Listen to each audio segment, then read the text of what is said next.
तो 6 बजे जब मेरे दादी जी उठे तो उन्होंने खिड़की खोली, मैं बाहर बैठा था। मैं जिद बहस नहीं कर सकता था अपने पिताजी से। तो मुझे कहा, "बाहर कैसे बैठे हो?" मैंने कहा, "पापा ने अंदर नहीं आने दी।" बोले, "क्यों?" मैं कहा, "कांग्रेस की टिकट ले आऊँ।" तो दादी को ये पता नहीं भी टिकट लाना क्या होता है, क्या नहीं। उन्होंने कहा, "टिकट बाहर छोड़-छुड़ा के अंदर आ जा।"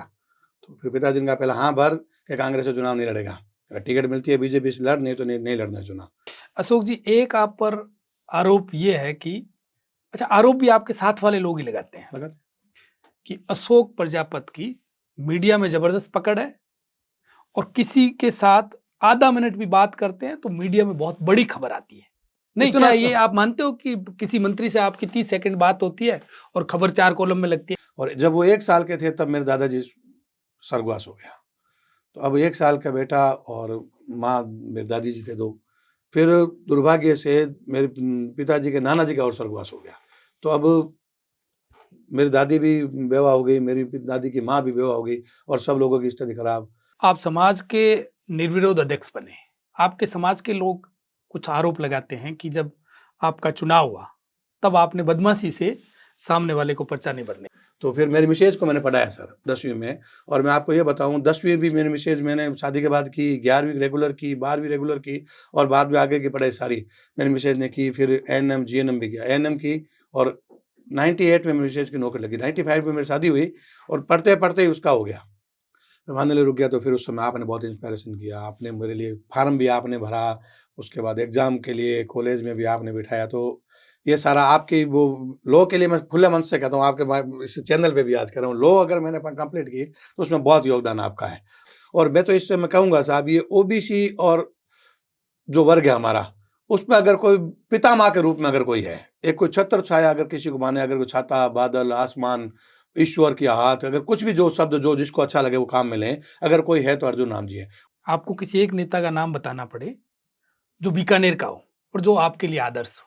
2 नाम लूँगा, देखो एक नाम लेना मेरे लिए मुश्किल है। इस अति आधुनिक समाज में लोग पैसे के पीछे भागते हैं और घरों में भी अब यही शिक्षा दी जाने लगी है कि पढ़ो लिखो और फिर नौकरी करो। वहीं कुछ परिवार ऐसे होते हैं जो अपने बच्चों को मशीन नहीं बनाना चाहते। वो चाहते हैं कि बच्चा दूसरों की मदद करे, जरूरत के समय लोगों के काम आए, समाज के सुख दुख में उसके साथ खड़ा रहे।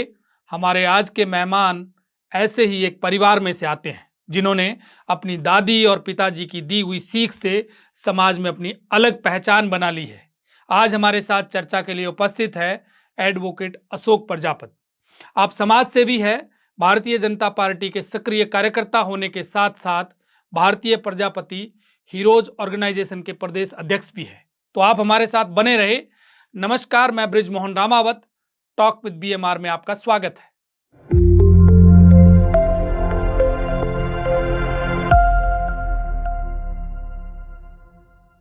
Ashok ji, talk with BMR में आपका बहुत बहुत स्वागत। धन्यवाद, आपका भी बहुत-बहुत शानदार। आपने एक अच्छा कार्यक्रम शुरू किया है, उसके लिए भी आपको बहुत बधाई और शुभकामनाएँ। बीकानेर के रामपुरा में छोटी सी स्कूल चलाने वाला अशोक प्रजापति। अशोक प्रजापति को राजनीति में आने की कहाँ जरूरत पड़ी, क्यों पड़ी? देखिए, मैं जब छोटा था तो मेरे दादी जी और पिताजी ये कहते थे कि लोगों के काम करना चाहिए। तो मैं शुरू से दाऊ जी मंदिर पे रहता था रामपुरा से पहले। मेरा पैतृक मकान आज भी दाऊ जी मंदिर है। जी।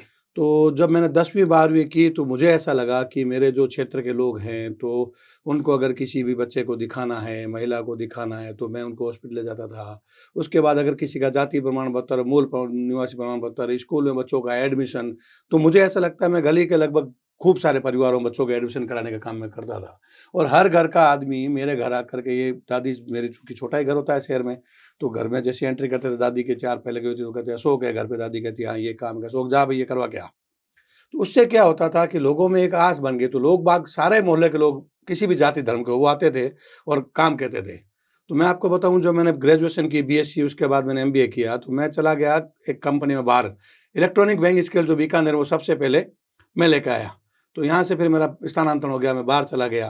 तो लोग आते घर पे, दादी अशोक है कहीं, दादी कहती भई अशोक तो नहीं है। तो वो लोग जैसे एकदम उदास होके जाते, तो मेरी दादी जी को बहुत तकलीफ होती थी। दादी जी जब मैं आया वहाँ से तो उन्होंने मुझे कहा भाई पैसे कितने मिलते हैं? तो मैंने बताया इतनी सैलरी मिलती है। तो उन्होंने कहा सैलरी वैलरी छोड़, ये जो लोग आते हैं इन लोगों का जब उदास चेहरा देखती हूँ तो मुझे अफ़सोस होता है। काम कुछ नहीं करना, भगवान यहाँ दे देंगे, तेरे पिताजी कमाते हैं, तो यहाँ इन लोगों का अपना काम भी कर और इन लोगों की मदद में भी कोई कमी नहीं आए, ऐसी व्यवस्था कर। तब मैंने जाके रामपुरा में स्कूल खोली और फिर स्कूल के साथ लोगों का बहुत स्नेह रहा। मेरे पहले साल 450 बच्चे हुए, जबकि बाकी जो स्कूल 10-10, 20-20 साल से चल रही थी, उनमें उस स्ट्रेंथ में नहीं आई थी। फिर लोगों का इतना सहयोग रहा कि 5वीं से 8वीं हो गई मेरी दूसरे साल स्कूल, 8वीं से फिर आगे मैंने बोर्ड के लिए व्यवस्था कर ली। तो इस करके पूरे क्षेत्रवासियों का, रामपुरा वासियों का भी बहुत शानदार सहयोग रहा और वहाँ भी मेरा काम यही था। किसी को अगर हॉस्पिटल जाना है तो उसको दिखाना है, किसी बहन-बेटी की अगर डिलीवरी करनी है तो मेरी गाड़ी में उनको ले जाना है। और वहाँ भी सभी जातियों, रामपुरा का आपको पता है सभी जाति धर्म के लोग रहते हैं। उन सबसे भी बहुत प्यार मिला, हर घर की रसोई तक मुझे जाने का छूट थी। बहुत अपनत्व भाव जो है ना रामपुरा मुझे बहुत मिला, बहुत स्नेह मिला, बहुत अच्छे मित्र मिले, पारिवारिक संबंध मिले और हर घर में लग कहीं न कहीं किसी को दिखाना है, आना-जाना है, कोई का डॉक्यूमेंट करना है, गली-मोहल्ले की समस्या है, नाली है, सड़क है, उसके लिए भी मैंने संघर्ष किया। तो वहाँ के जो लोग थे उन्होंने मिलकर मेरे को मोहल्ला समिति का अध्यक्ष बना दिया और फिर अध्यक्ष बना, फिर लोगों के लिए काम करते तो अच्छा लगता था और अच्छा लगते-लगते फिर सामाजिक संगठन का मैं पदाधिकारी बन गया। मैं 97 में मेरे को समाज रत्न युवाओं का मिल गया, कुमार समाज का। एक यहाँ प्रोग्राम है उदय संस्थान द्वारा, तो मिल गया। तो मैं शुरू से मुझे अच्छा लगता था काम करना और मेरे दादी जी और पिताजी ये कहते थे, "भई समाज का काम करो, नौकरी नहीं करनी है। जीवन में अगर बनो तो ऐसे बनो, किसी को नौकरी दो, नहीं तो समाज का काम करो।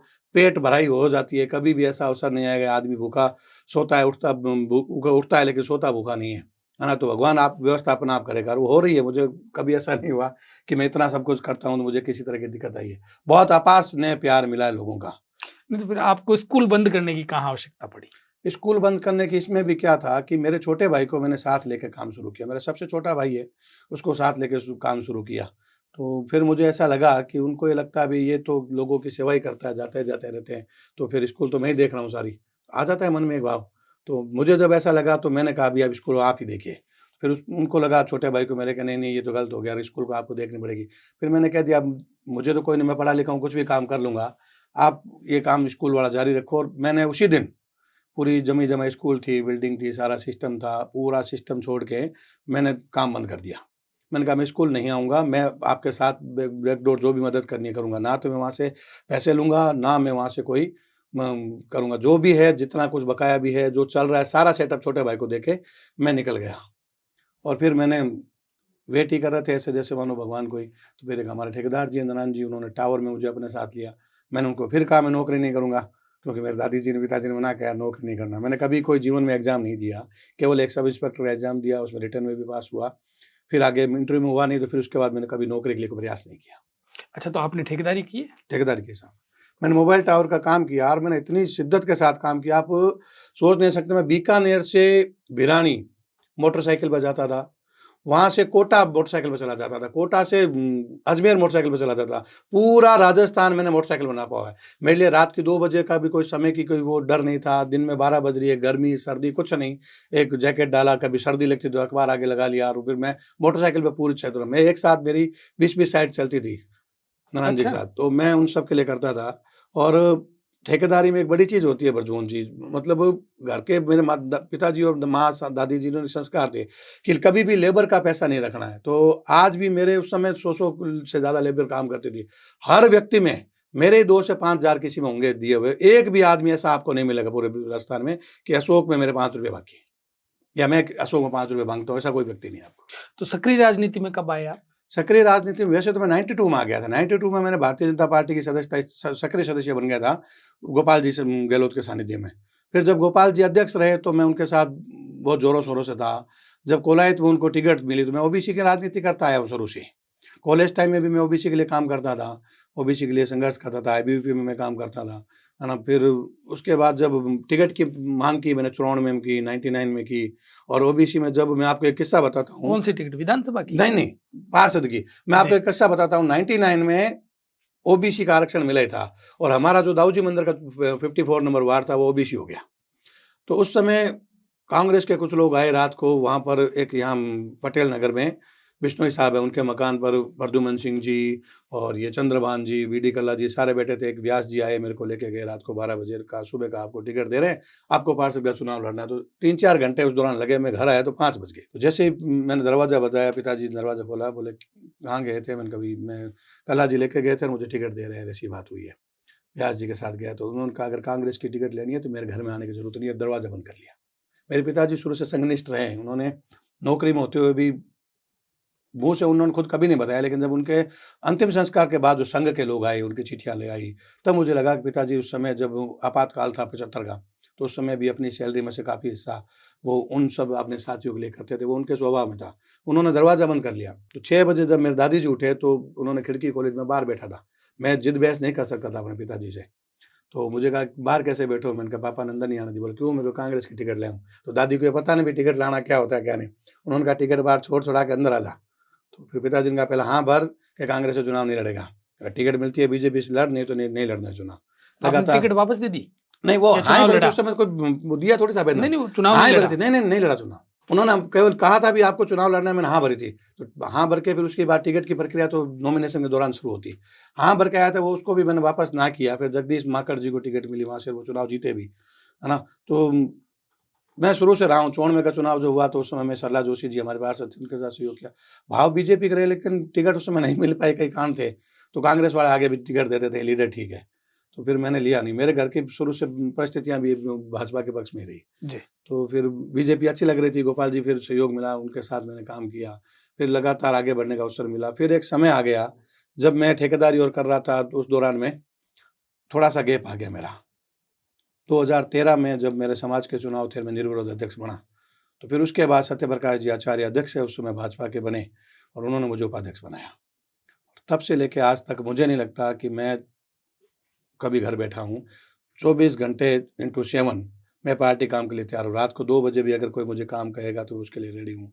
चाहे सुबह 4 बजे कहेंगे तो मैं तैयार हूँ, स्टेशन जाना है। रात को कोई नेताजी अगर लेट आ रहे हैं, उनको रिसीव करना है, उनकी व्यवस्था करना। मुझे अच्छा लगता है सब पार्टी का काम करना, लोगों का काम करना। आप समाज के निर्विरोध अध्यक्ष बने।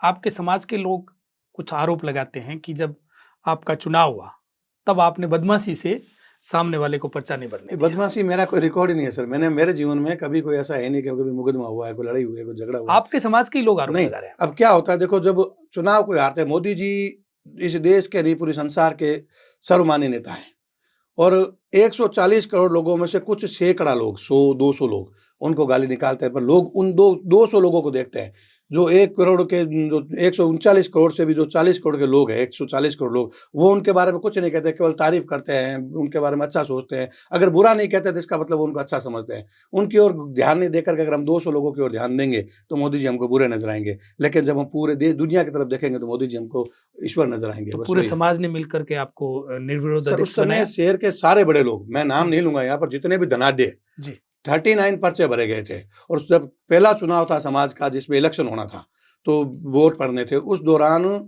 पूरे समाज ने तय कर लिया था जो वर्कर है हमारा। और जब वो कोर कमेटी जब अंदर बैठी, तो उसमें कुछ बड़े नाम थे जो अभी भी बड़े नेता हैं, उनके नाम आए, तो लोगों ने कहा भी समाज का काम कौन करता है? पैसा किसी के पास ज़्यादा कम हो सकता है, लेकिन वर्क कौन करता है? तो जो लोग बैठे थे उनसे सवाल किए लोग, जो आपस में एक-दूसरे को, 8 लोगों की कमेटी थी, कोर कमेटी थी। तो उन्होंने कहा भी अगर समाज में झगड़ा होता है तो व्यवस्था के लिए कौन आता है? सेवा करने के लिए अशोक आता है। हॉस्पिटल में काम बढ़ता है तो कौन आता है? अशोक आता है। चुनाव में किसी का भी चुनाव हुआ, चाहे राजस्थान में, बीकानेर जिले में किसी व्यक्ति का, समाज का, तो कौन आता है? अशोक आता है। जब परेशानी होती है तो कौन आता है? अशोक आता है। तो जब सब काम अशोक करता है, तो फिर पैसे वालों की हमको क्या ज़रूरत है? हमको तो काम करने वाला अध्यक्ष की ज़रूरत है। और रात को 11 बजे वो लोग एंटर किए कमरे में, और सुबह 5 बजे आके निर्णय सुनाया। तो शहर के सारे बड़े लोग, जो अभी इस समय आप देखते हैं, जो कुछ लोग साइड में हो गए हैं, वो सारे लोग वहाँ पर उसी धर्मशाला में, करीब पूरे 7 विधानसभाओं के 2000 लोग थे, वो सब वहाँ वेट कर रहे थे सुबह। और सुबह जब 5 बजे आए, तो उन्होंने ये कहा बाहर आके कि निर्विरोध से हमने अशोक को अध्यक्ष बनाया। तो मेरे लिए बहुत बड़ी बात है सर। मैं बहुत सामान्य परिवार का, मेरे पिताजी रेलवे में अधिकारी थे, और मैं बहुत सामान्य परिवार से आया। बड़े-बड़े धनाढ्य जिनके पास करोड़ों की दौलत होगी, लेकिन मुझे समाज ने मनाया। ये मेरे लिए बड़ा इनाम था, समाज द्वारा दिया गया, और मैं उस इनाम का ऋण चुकाने के लिए भी आज तक काम कर रहा हूँ, जीवन भर करता रहूँगा। आपके समाज के बीकानेर लोकसभा में वोट कितने हैं? बीकानेर लोकसभा में करीब 160 से 2 लाख के बीच हमारा वोट है। एग्जैक्ट आंकड़ा क्या है? एग्जैक्ट आंकड़ा हमने उसके लिए क्या किया, जब मैं अध्यक्ष था उस दौरान हमने सर्वे करवाया, उसकी भाग संख्या क्रम से जो वोटर लिस्ट है उसके साथ समाज के लोगों को लगा करके हर घर में भिजवाया। कई लोग वोट छूट गए, उनको बाद में जुड़वाए अभी। तो ऐसे करके उस समय आया था, पिछले चुनाव में 2013, 14 और 19 के बीच वाले में, उस समय आया था मेरा 1 लाख करीब 52-53 हज़ार वोटों का जो वोटर लिस्ट है उसके साथ टिक किया हुआ, जिसमें कुमार के लिए के लिखा हुआ था। और इस तरह से हमने तैयार किया, उसकी सीडी भी बनाई। और मैंने शायद, मुझे याद है, मैं जब हमारे सैनी जी थे, मदन जी सैनी प्रदेश अध्यक्ष, तो जी। मैंने ये सीडी उनको प्रोवाइड कराई थी, साहब ये हमारा वर्क है जिसमें हमारे समाज के वोटर है। इसमें अनूपगढ़ विधानसभा शामिल नहीं है, मैं बीकानेर जिले की बात कर रहा हूँ। आप समाज के अध्यक्ष के बाद बने बीजेपी में उपाध्यक्ष, हाँ, या बिल्कुल उससे बाद पहले बन गए थे? बाद में बना था। फिर आपके पास बीजेपी में क्या-क्या दायित्व रहे? बीजेपी में मैं 2 बार उपाध्यक्ष रह गया, वर्तमान में मैं प्रवक्ता हूँ। इसके अलावा जो जितने कार्यक्रम आते हैं जिले के? उन जिले कार्यक्रमों में मुझे खूब अवसर मिले संयोजक बनने का, प्रभारी बनने का। मैं विस्तारक भी रहा 1.5 साल पीलीबंगा का। तो आपको ध्यान होगा पिछली विधानसभा में लगभग सारी सीटें इधर-उधर हो गई थी। लेकिन पीलीबंगा से जो है धर्मेंद्र जी मोची चुनाव जीत कर के आए थे। वो मैंने 1.5 साल वहाँ पर एक-एक गाँव में वर्क किया था। हर ढाणी गाँव में मैं जाके आया था। उसके बाद अजमेर चुनाव थे, तब मैं अजमेर चुनाव में रहा। फिर मेरे को अलग-अलग जगह पे विस्तारक और कभी चुनाव सहायक के रूप में लगाया, तो मैंने वहाँ जाके भी काम किया। शिद्दत के साथ काम करता हूँ जो पार्टी देती है। सरदार से भी लगाया, अलग कई-कई जगह पे पार्टी मुझे अलग-अलग दायित्व देती है। तो मैं अभी जो जन आक्रोश सभा थी, तो मेरे को सूरतगढ़ लगाया, तो मैं 10 दिनों का कार्यकाल था, मैं 9 दिन सूरतगढ़ रहा। तो पूरा समय दे कर के करता हूँ। मुझे सहयोग भी मिलता है, मेरे धर्मपत्नी है, वो कभी इस बात के लिए मना नहीं करती कि भई आप कहाँ जा रहे हो, क्यों जा रहे हो, क्या करना है? वो कहती भी ठीक है, आपको काम करने का शौक है, पार्टी में आप काम करो। मेरे पिताजी, मेरी माँ, मेरी दादी जी, मेरे भाई-बहन सब मुझे बहुत सहयोग करते हैं। तो मुझे ये भी एक बड़ा सौभाग्य मिला कि मैंने अच्छे घर में जन्म लिया। तो मुझे परिवार वालों का बड़ा सहयोग मिला। मेरे भाई 3 भाई हैं मेरे, जी। 3 बहनें हैं मेरी, तो वो सारे भी उसी ढंग से सहयोग करते हैं, मेरे भतीजे-भांजे भी। बात पिताजी की, मदर की चल गई, तो एक बार परिवार की बात कर लेते हैं। जी, जी। पिताजी क्या करते थे आपके? पिताजी मेरे उनका जन्म गजनेर में हुआ, हुँ। मेरे पिताजी का, और जब वो 1 साल के थे तब मेरे दादाजी स्वर्गवास हो गया। तो अब 1 साल का बेटा और माँ मेरे दादी जी थे 2। फिर दुर्भाग्य से मेरे पिताजी के नाना जी का और स्वर्गवास हो गया। तो अब मेरी दादी भी बेवा हो गई, मेरी दादी की माँ भी बेवा हो गई, और सब लोगों की स्थिति खराब। और उस समय मेरे पिताजी के नाना जी के पास अच्छा पैसा था, लेकिन कोई घर में आदमी था ही नहीं। तो जो लोग सहयोगी थे, जो साथ वाले थे या कोई भी जो थे, वो वहाँ से भी जो उनकी संपत्ति थी वो भी ले गए। लोग तो खा गए। ले गए लोग, चोरी हो गई, हुँ। पकड़ में भी आए, अंग्रेजी राज था उस समय। तो फिर मेरी दादी जी और उनकी जो मेरे पिताजी की नानी जी थी, उन्होंने कहा नहीं भई ये परिवार को लोग कुछ नहीं करना, हमको नहीं लेना, संपत्ति नहीं चाहिए। फिर किराए के घर में रहे, फिर दादी जी ने बड़ी मुश्किलों से, और दादी जी ने मेरे मतलब लोगों के घर में बर्तन माँजे, रोटियाँ बनाई, और उस करके मेरे पिताजी को पाला। लेकिन पिताजी मेरे बहुत स्वाभिमानी थे। एक बार मेरी दादी जी बताते हैं वो बीमार हो गए, तो मोहता हॉस्पिटल में 25 पैसे में या 5 पैसे में कोई रुका बनता था, पर्ची बनती थी, फिर इलाज फ्री था। तो किसी ने कहा भी हम उधार दे देते हैं या कर देते हैं, पिताजी ने कहा नहीं। 5 पैसा मेरी दादी को कहा कहीं से लाओ, तो दादी ने नौकरी करने वालों जिससे माँगा तो उन्होंने दिया नहीं। तो एक दिन कमठाने गई, कमठाना समझते हो कारीगर के मज़दूर क्या, मज़दूरी की, वहाँ से शाम को दाढ़ी लेके आई, उससे पर्चा भराया और इलाज कराया। फिर सरकार की तरफ से दूध बढ़ता था उस समय, तो बीमार थे, टाइफाइड हो गया था, तो पिताजी को कहा भी ये ध्रुवनाथ जी हॉस्पिटल जो अभी अंसाबाई हॉस्पिटल, उसके आगे टैंकर खड़ा होता था और दूध बाँटते थे सरकार की तरफ से। तो कहा भी दूध ले आओ, तो मेरे पिताजी ने कहा नहीं, मैं माँगी हुई चीज़ नहीं लूँगा। मैं द दवाई से ठीक हो जाऊँगा, नहीं तो फिर मैं मर जाऊँगा, लेकिन मैं माँगी हुई चीज़ नहीं लूँगा। इतने स्वाभिमानी थे। और स्वाभिमानी के बाद नौकरी जैसे ही उन्होंने पढ़ाई पूरी की, तुरंत ही रेलवे में नौकरी लग गई। रेलवे में फिर बहुत ईमानदारी, उनको अपने जीवन में हम लोग अभी देखते हैं, आप जब पिताजी का स्वर्गवास हुआ, तो सारे डॉक्यूमेंट देखे तो हर साल कर्तव्यनिष्ठ, ईमानदारी, अपनी नौकरी के साथ वफ़ादारी, उसको लेकर के खूब सारा प्रतिवर्ष उनको इनाम मिला है। दिल्ली में जो रेलवे के जीएम उन्होंने इनाम दिया है। तो रेलवे में ईमानदारी का दूसरा नाम डूंगरराम जी माना जाता था। ये दादी लोगों के घर में काम करती थी, इवन कमठाना भी किया। तो पिताजी को उन्होंने कभी काम के लिए नहीं कहा, नहीं। या पढ़ाई के लिए प्रेरित किया? पिताजी को सिर्फ केवल पढ़ाया, और हाँ। पिताजी को कभी ये महसूस नहीं होने दिया कि भई काम भी जाना है। पिताजी जब 16 साल, 17 साल के थे, तब एकदम नौकरी की तैयारी हो गई थी। 18 साल में प्रवेश ही किया था। और रेलवे में नौकरी आ गई। ऊपर वाले की इतनी कृपा थी जी, जब आपका नियत और मन साफ है, तो फिर आपको सिद्धि मिलेगी मिलेगी। 18 साल के प्रवेश के साथ ही उनकी नौकरी आ गई थी, ऐसा कहते हैं। और फिर रेलवे में नौकरी लग गई, और बहुत ईमानदारी के साथ उन्होंने काम किया। पहले बाहर थे रेवाड़ी, फिर रेवाड़ी में वहाँ रहे तो किसी पंजाबियों के यहाँ रहते थे, उन्होंने उनको अपने बच्चे से ज़्यादा रखा। और आज भी उन पंजाबियों के साथ वो 3 बहनें, 3 भाई हैं, बहुत ही पारिवारिक संबंध है हमारे। उन बहनों के जो हस्बैंड हैं, वो एयर फोर्स में, आर्मी में, देश लेवल के अधिकारी है, बहुत बड़े अधिकारी है। लेकिन हमारे घर में जब कोई काम होता है, वो लोग आते रहे हैं। बहुत आत्मीय संबंध पिताजी को अपने भाई के समान रखा। माताजी गृहिणी थी? माताजी शुद्ध रूप से गृहिणी थी, और पीठ नोक हमारा ननियाल है कोलायत में, हमारा कोलायत में ही है सारा ननियाल। तो हम्म, मेरे ननियाल का परिवार बहुत बड़ा है, खूब 6 मासियाँ हैं, 4 मामा हैं, फिर मामा के बच्चों में भी संख्या की दृष्टि से बड़ा सिस्टम है। तो वहाँ से भी वो माताजी भी हमेशा मुझे भी पढ़ाई के लिए प्रेरित करती थी और समाज में काम के लिए। समाज में काम के लिए मेरी माताजी, अगर मुझे कहीं पैसे की ज़रूरत पड़ी तब भी, जब मैं फर्स्ट ईयर में था, तो मेरी शादी हो गई थी। और शादी भी बड़ी वो हुई थी, जब शादी थी तो एकदम जब शादी पूरा रिश्ता तैयार हो गया, कि अब शादी तय हो गई, तारीख तय हो गई, तब तक मुझे पता नहीं कि मेरी शादी तय हो रही है। मैं शंकालू भी था और मैं पढ़ालू भी था। मैं उस समय पीएमटी की तैयारी कर रहा था। पीएमटी हुआ करती थी, अब तो ये आपके नीट हो गए। उस समय पीएमटी की तैयारी कर रहा था, तो मुझे दिन-रात पढ़ना ही पढ़ना था, साइंस बायोलॉजी थी। तो गली-मोहल्ले वाले भी डॉक्टर साहब कहने लगे थे, अच्छा भी लग रहा था। फिर मैं बहुत नज़दीक आ गया, बीडीएस की लास्ट वेटिंग थी, मैं राजस्थान में रह गया। वेटनरी जॉइन करता तो आज मैं वो डीन होता कहीं। तो सगाई की वजह से तो नहीं रहे? सगाई नहीं, सगाई उस समय कहाँ, अभी तो बात करने का सिस्टम। उस समय तो दाऊ जी मंदिर पे गँवार के मेरे ससुर जी थे, जो अब नरसिंह सागर में बस गए थे। तो आना-जाना वो गँवार होते, जब मेरी पत्नी और ससुर जी आते थे गाँव गँवार में, तो मैं घर में छिप जाता था। अभी आज उनके घर में काम हुआ आएँगे, तो कहीं मैं दिखने जाऊँ या वो मुझे दिखने जाए, इतनी शर्म आती थी मैं। बहुत शर्मिला था मैं।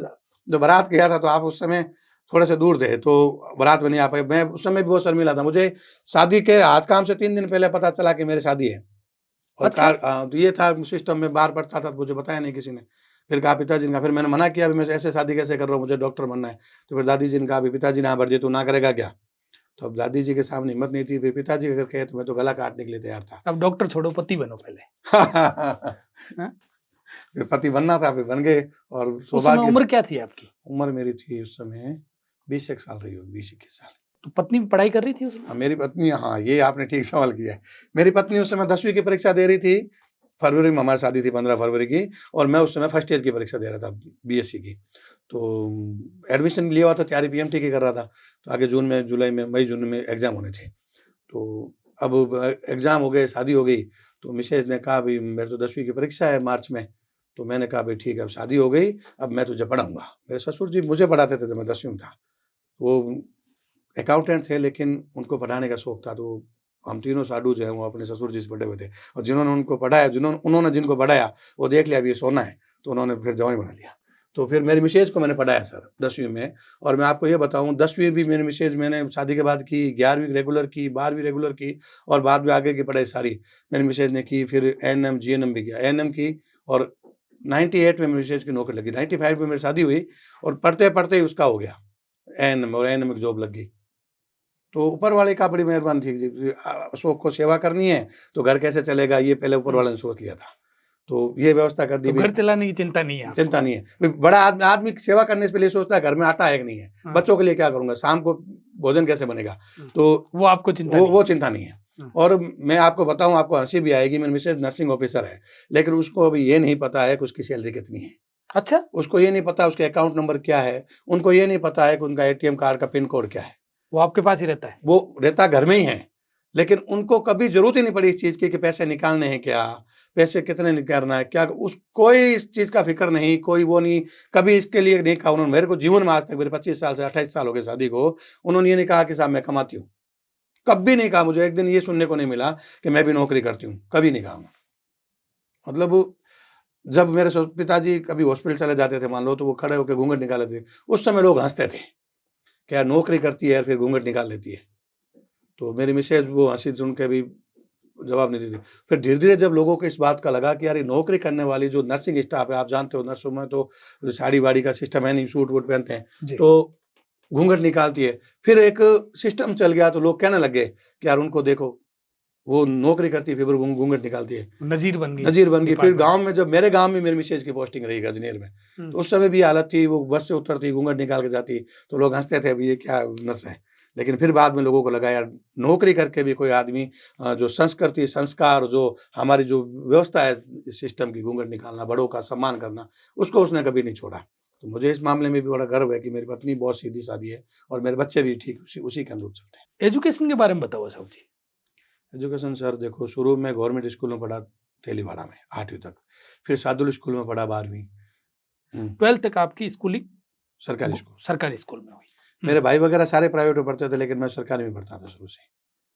अच्छा, ऐसा क्यों? ऐसा वो पिताजी कहते थे मेरा यहाँ जाओ, वहाँ जाओ, पर मुझे लगा कि मैं पढ़ने वाला होना चाहिए, स्कूल से क्या फ़र्क पड़ता है? आप क्रांतिकारी थे शुरू से? क्रांतिकारी नहीं थे, मैं थोड़ा-सा क्या कम बोलता था, लेकिन मुझे पढ़ना अच्छा लगता था। पर मैं चाहे ईगो मानो या आत्मसम्मान मानो, मैंने आपको भी कई बार कहा है कि मेरा आत्मसम्मान और मोदी जी का आत्मसम्मान बराबर हो सकता है। मैं अपनी इज़्ज़त उतनी कर सकता हूँ जितना जो बाइडेन अपनी कर सकता है। अपने लिए तो आदमी खुद अब सबसे बड़ा होता है। तो मेरा आत्मसम्मान उस समय भी बड़ा था कि भई मैं जो है अपने सिस्टम से रहूँगा। 12th के बाद क्या किया 12th आपने? के बाद फिर मैंने पीएमटी की तैयारी की, पीएमटी पीएमटी में हुआ नहीं नज़दीक आया, आपका हुआ नहीं, सिलेक्शन? तो उसमें बहुत डिप्रेस्ड हुआ और मुझे लगा कि अब सब कुछ खत्म हो गया, अब कुछ है नहीं। मैंने वेटनरी जॉइन नहीं की, किसी ने कहा अब तो आजकल बहुत सैकड़ों साधन है, उस समय कोई साधन भी नहीं था। तो फिर घरवाले भी ये था कि पिताजी को ये लगता था कि ये डॉक्टर बन जाता ठीक था। तो उसको लेकर भी वो कई बार मुझे कहते थे कि तू उस समय डॉक्टर बन जाता तो ठीक था, अब तो ये बस लोगों के लिए घूमता-फिरता है, कभी अपने लिए चिंता नहीं करता, रात को लेट घर आता है, सुबह नहीं आता। मैं कई बार आप देखते हो कि मैं कपड़े पहन रहा हूँ, मेरी बच्ची मुझे खाना खिला रही है। मैं ऐसे भी कई बार होता है, हॉस्पिटल जाना होता है कई बार, वो कैसा बीमार होके फलाँ गाँव से आए हैं। मैं नाम नहीं पूछता, ब्लड के लिए मेरे पास खूब फ़ोन आते हैं और मैं लोगों को तंग भी करता हूँ, चाहे वो भारती जी डॉक्टर हैं, चाहे वो कुलदीप नेहरा है, चाहे वो सुरेंद्र जी हैं, हमारे एक प्रजापत वो उसमें थे। उसके अलावा सैकड़ों लोग ऐसे हैं जो ब्लड बैंक में काम करते हैं, उनको मैं फ़ोन करता हूँ और बहुत मदद करते हैं वो। तो मैं जो मुझे ब्लड के लिए फ़ोन करता है, मैं कहता हूँ पेशेंट का नाम और कहाँ भर्ती है मैसेज कर दो। मैं उनसे नहीं पूछता हूँ कौन-सा गाँव है, क्या जात है, कभी नहीं पूछता हूँ। बीमार की क्या ज़रूरत है उसकी, जिसको मदद की ज़रूरत है उसके लिए क्या जात हो सकती है। ज़रूरी नहीं है कुमार हो, वो किसी भी जात धर्म का हो। मैं कोशिश करता हूँ, फिर अगर वहाँ नहीं मिलता तो फिर अपने साथियों में से कहता हूँ और कई बार मैंने भी दिया है। आप डिप्रेशन से बाहर कैसे आए? डिप्रेशन से मेरी दादी जी मेरी बहुत आइडियल रही है, मेरा जो आदर्श है वो दादी जी रही है। मेरे पिताजी कम कहते थे, लेकिन उन्होंने कहा था कि जीवन में जब शुरुआत करने की स्थिति आए तब वापस खड़ा होना चाहिए। अगर भगवान कोई एक चीज़ ले रहा है, तो दूसरी आपके लिए अच्छी सोच रखी होगी। तो वो आप विश्वास रखो भगवान में। पूजा-पाठी आदमी हूँ, शुरू से पूजा-पाठी करता हूँ। हनुमान जी में मेरी बड़ी आस्था है और मुझे ऐसा लगता है कि मैं जब हनुमान जी के साथ पूजा में बैठता हूँ, तो मैं संवाद करता हूँ। मेरे को अगर दिक्कत होती है, मैं उनको कहता हूँ, मुझे कोई परेशानी होती है, मैं उनको कहता हूँ कि साहब मुझे ये दिक्कत है और उसका सॉल्यूशन मिलता है। और उसी का परिणाम है कि कई बार मेरे मन में आता है कि मुझे ये कहना चाहिए। आपको अचरज होगा जब बीकानेर में पिछले चुनाव था, बहुत क्रिटिकल चुनाव था लोकसभा का अर्जुन राम जी का। सब लोगों को लगा अभी बड़े-बड़े नेता कई विरोध में थे, है ना? तो क्या होगा, क्या नहीं होगा? एक कई अंकगणितीय लोग थे, उन्होंने आंकड़ा लगा 10,000 से चुनाव हारेंगे या 10,000 से चुनाव जीतेंगे। सारे जो आपके जो थे आगे आंकड़े थे वो फेल भविष्यवक्ता हो देने गए। वाले, हुँ। भविष्यवक्ता जो थे उन्होंने अपने-अपने आंकड़े दिए। तो मैंने उस समय आप 28 अप्रैल को फेसबुक में डाला 2000 प्लस से 2.5 लाख 2 लाख या 2.5 लाख के ऊपर हम जीतेंगे। तो कई लोगों ने कहा कि बस अंधा चश्मा है। फिर मैं और मंत्री जी बैठे थे, तो मंत्री जी ने ऐसे सलाह करते हैं, मंत्री जी मुझे अपने बच्चे जैसा रखते हैं, बड़ा स्नेह रखते हैं। वो खूब लोगों के साथ रखते हैं, मुझे नहीं, हर व्यक्ति को ये अभिमान है और हम इस अभिमान के साथ जीना भी पसंद करते हैं कि ऐसा सज्जन आदमी अगर हमें अपने बच्चे जैसा समझते हैं। तो उन्होंने पूछा, "भई क्या होगा?" सत्यप्रकाश जी आचार्य जी भी बैठे थे। तो मैंने कहा, "साहब हम 8 विधानसभा में आगे रहेंगे।" तो कई और 2-4 लोग बैठे थे, उन्होंने कहा अभी कई ऐसी विधानसभा है जहाँ पर तो भयंकर विरोध है, फिर कैसे रहेंगे? मैंने कहा नहीं, मेरा ऐसा मन कहता है कि चाहे कितने वोटों से रहे, 1000 वोटों से रहे, 2000 से रहे, 2 लाख से रहे, लेकिन हम 8 विधानसभा में आगे रहेंगे। तो जब गिनती चल रही थी, मैं उस समय आरओ था पार्टी की तरफ से, तो 8 विधानसभाओं में मेरा विज़न था। तो मैं हर विधानसभा में जाके देख रहा था क्या चल रहा है, क्या चल रहा है? हम जीत गए 2,65,000 के करीब, 64,000 कुछ वोटों से। तो मैंने मंत्री जी जाके कहा, "सर हम दोनों 2,64,000 से ऊपर जीते हैं।" मंत्री जी बैठे थे उस समय रूम में और 8 विधानसभा में आ गए। तो वो चौंके कि फिर नाम लिया 1-2 विधानसभा, वहाँ भी मैंने कहा 8 में साहब ये रखे आंकड़े। फिर हम लोग उठे और जितनी भी गिनती की जहाँ चल रही थी, सब जगह गए। सब जगह मंत्री जी मेरे साथ थे, तो हम लोग गए और जाने के बाद सब लगा कि 8 विधानसभा में। तो एक गिनती से पहले एक चैनल वाले भी आपके मित्र हैं, उन्होंने पूछा अभी क्या रहेगा? तो मैंने उनसे कहा तो 8 में, उन्होंने कहा थोड़ा मुश्किल नहीं लग रहा? मैंने कहा नहीं, अब मुझे जब भगवान कह रहे लगेगा तो फिर जीतेंगे 8 विधानसभा में। तो ऐसे करके 8 विधानसभा में गए, इस बार भी यही होगा सर, 8 विधानसभा में आगे रहेंगे। फिर ग्रेजुएशन कहाँ से हुई आपकी? ग्रेजुएशन डूंगर कॉलेज से बीएससी की, फिर बिज़नेस मैनेजमेंट का डिप्लोमा किया जैन कॉलेज से, फिर इग्नू से एमबीए किया और उस समय का शायद मैं पहला एमबीए लड़का हूँ 97 90 में, फिर एलएलबी की। कहाँ के, समाज के या पूरे बीकानेर के? समाज क्या, समाज बीकानेर में के। तो बड़े-बड़े लोग हैं साहब, मैं तो बीकानेर के दृष्टि से मैं बहुत छोटा आदमी हूँ, हाँ, है ना? बीकानेर में बहुत बड़े-बड़े लोग हैं, पर मैंने बीकानेर समाज में आप पहले हाँ, लड़के थे। पहले आदमी। फिर उसके हुँ। बाद मैंने जब प्राइवेट जॉब की तो वो आप मैंने बता ही दिया, मना कर दिया था। फिर जॉब की कभी ज़रूरत नहीं पड़ी, कभी एग्ज़ाम दिया नहीं, कभी नौकरी करने की इच्छा ही नहीं हुई। ठेकेदारी करते रहे। अभी भी फिर वकालत की, एलएलबी की। एलएलबी में तो आपका भी बहुत सहयोग रहा है। मैं खुले मन से कहता हूँ, मैं सबको कहता हूँ। मैं, संजय जी हम साथ पढ़ते रहे थे, फिर मैंने सेकंड ईयर करने के बाद कुछ काम शुरू कर दिया, तो मेरे फाइनल ईयर रुक गया था। फाइनली रुक गया। तो फिर उस समय आपने बहुत इंस्पिरेशन किया, आपने मेरे लिए फार्म भी आपने भरा, उसके बाद एग्ज़ाम के लिए कॉलेज में भी आपने बिठाया। तो ये सारा आपकी वो लॉ के लिए मैं खुले मन से कहता हूँ, आपके इस चैनल पे भी आज कह रहा हूँ, लॉ अगर मैंने कंप्लीट की तो उसमें बहुत योगदान आपका है। और उसके बाद फिर मैंने प्रैक्टिस शुरू की, तो भगवान की दया से बोलने का लहज़ा मुझे लगता है ठीक है, तो और काम भी ठीक-ठाक कर लेता हूँ। मेरे साथी भी बड़े अच्छे लोग हैं जो मैं अब तो आप राजस्थान हाई कोर्ट के सीनियर स्टैंडिंग काउंसिल हैं। ये देखो, ये अर्जुन राम जी जो कहते हैं अभी कुछ नहीं करते, उनको हर वर्ग का ध्यान है। और मैं तो इससे मैं कहूँगा साहब, ये ओबीसी और जो वर्ग है हमारा, उसमें अगर कोई पितामह के रूप में अगर कोई है, एक कोई छत्र छाया अगर किसी को माने, अगर कोई छाता, बादल, आसमान, ईश्वर की हाथ, अगर कुछ भी जो शब्द जो जिसको अच्छा लगे वो काम में लें, अगर कोई है तो अर्जुन राम जी हैं। उन्होंने मेरे नहीं, मुझे भारत सरकार में राजस्थान हाईकोर्ट का सीनियर पैनल काउंसिल बनाया, मुझे ध्यान नहीं, मैंने कभी माँग नहीं की। एक दिन आचार संहिता लगने वाली थी, उससे पहले मैं वहाँ था, साहब मंत्री जी भी आए हुए थे, सभी लोग हम खड़े थे, तो लेटर लेके वो ऑफिस से प्रेस निकला, कहा कि साहब आपको ये बना दिया।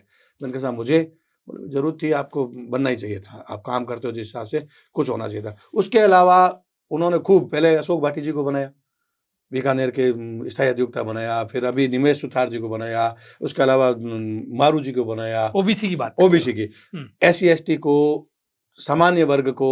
एक कई बार पहले पिछले चुनाव में, इस बार ऐसा कुछ नहीं है, पिछले चुनाव में आरोप लगता था कि अर्जुन राम जी केवल एससी के लिए करते हैं। तो लेकिन आपको अचरज होगा जान करके कि जो प्रधानमंत्री रिलीफ मिलता है जो बीमारों के लिए, अगर कोई क्रिटिकल बीमारी है तो प्रधानमंत्री से सहायता मिलती है।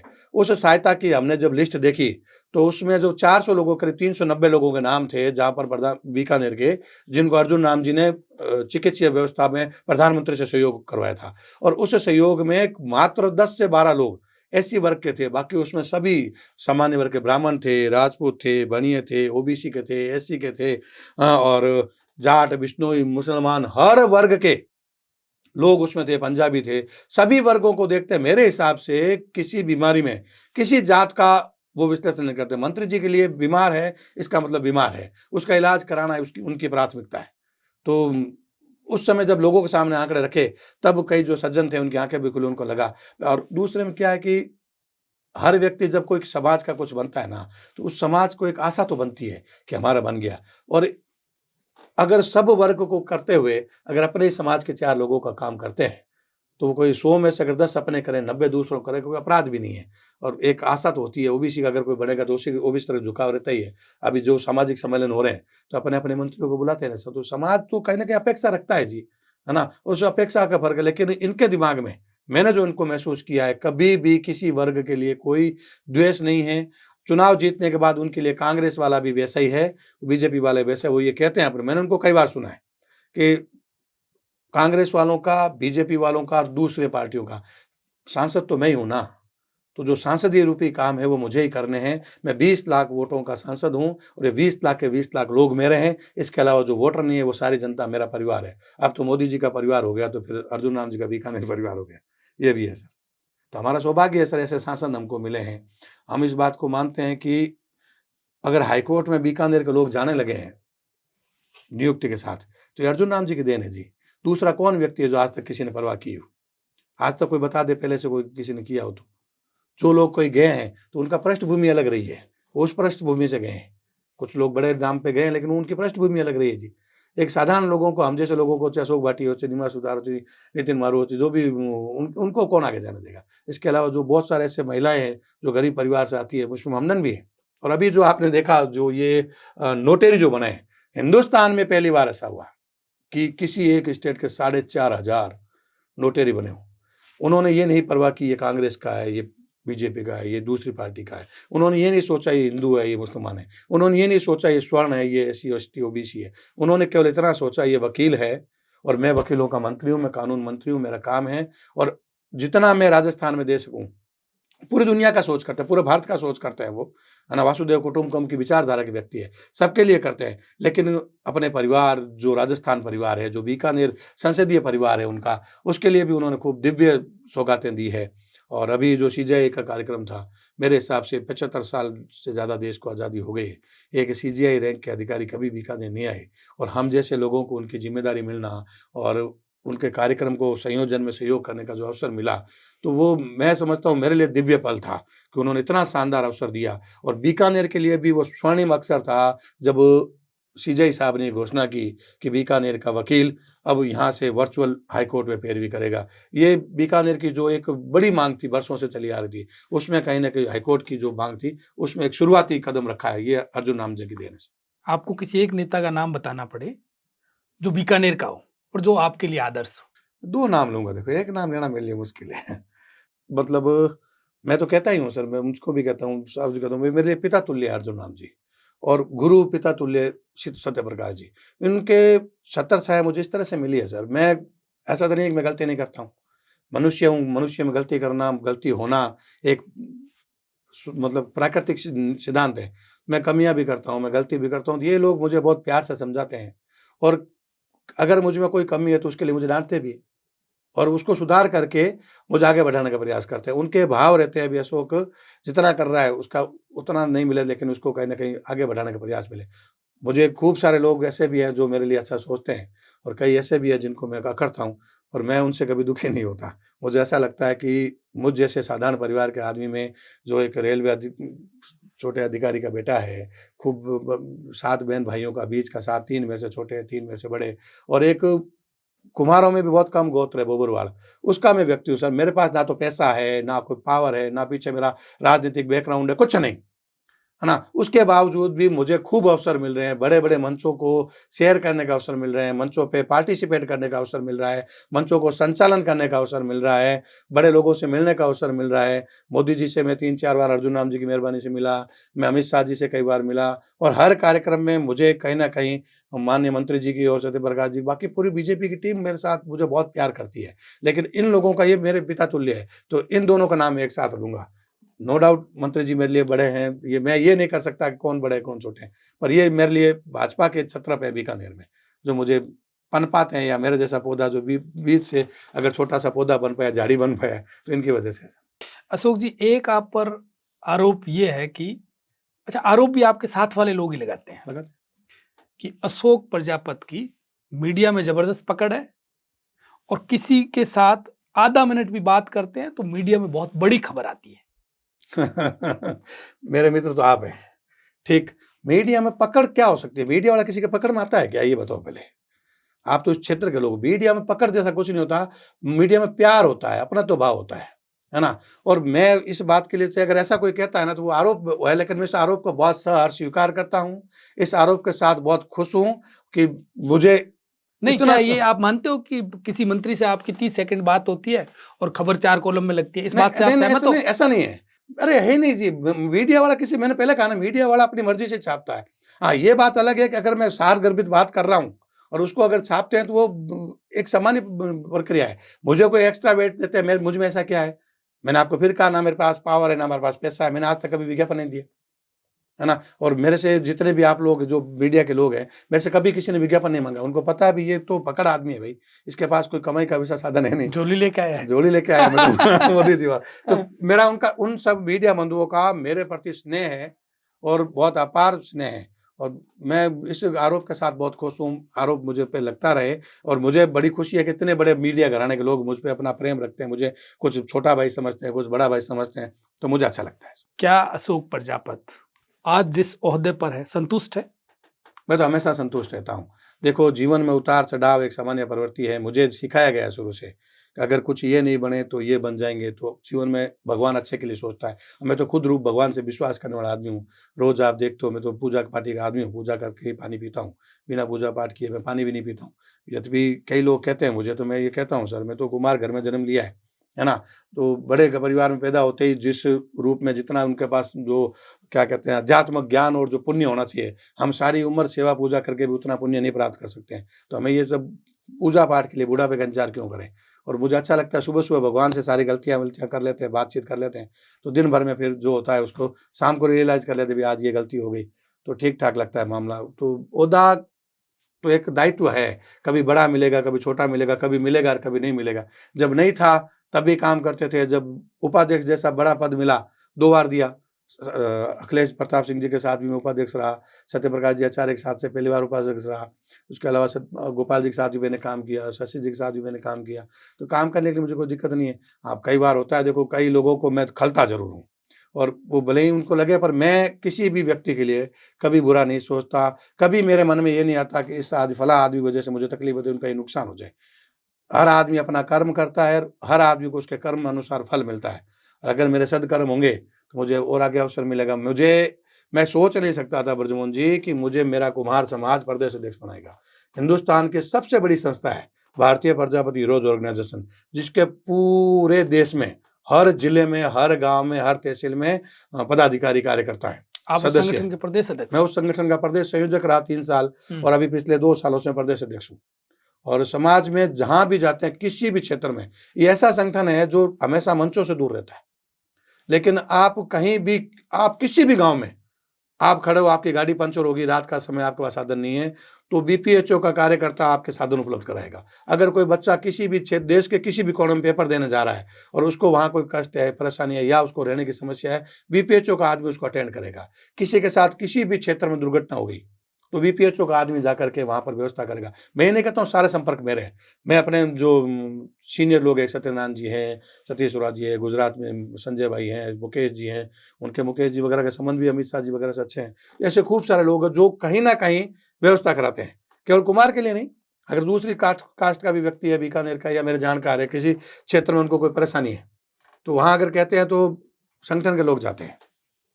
ये मेरे लिए बड़ा उपहार है जी। तो मैं अब फिर कहता हूँ, आपसे हमेशा कहता रहा हूँ, मैं बहुत छोटा आदमी और मुझे जब ये सब चीज़ें मिलती है, तो ये भगवान का प्रसाद है, जिसको मैं लेता हूँ। मैं माताजी को मानता हूँ, बजरंग बली की पूजा करता हूँ, तो मुझे खूब सारा संतुष्टि है। मुझे हर धर्म में विश्वास है और हर भगवान की व्यवस्थाओं पे विश्वास है। अब अशोक प्रजापत अपने आप को कहाँ देखना पसंद करेगा?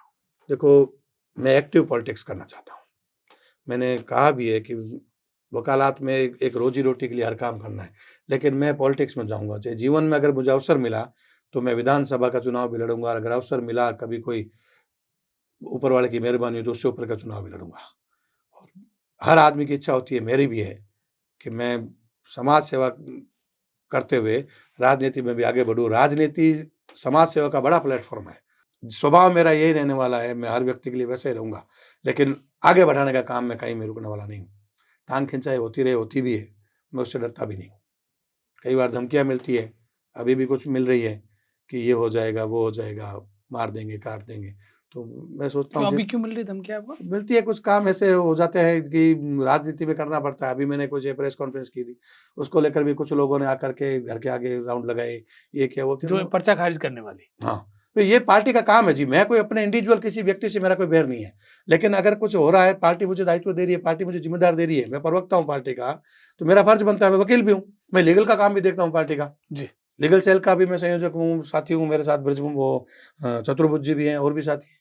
तो मुझे वो भी काम करना है और प्रेस कॉन्फ्रेंस प्रवक्ता के नाते मैंने की। तो और धमकियाँ आई आपको?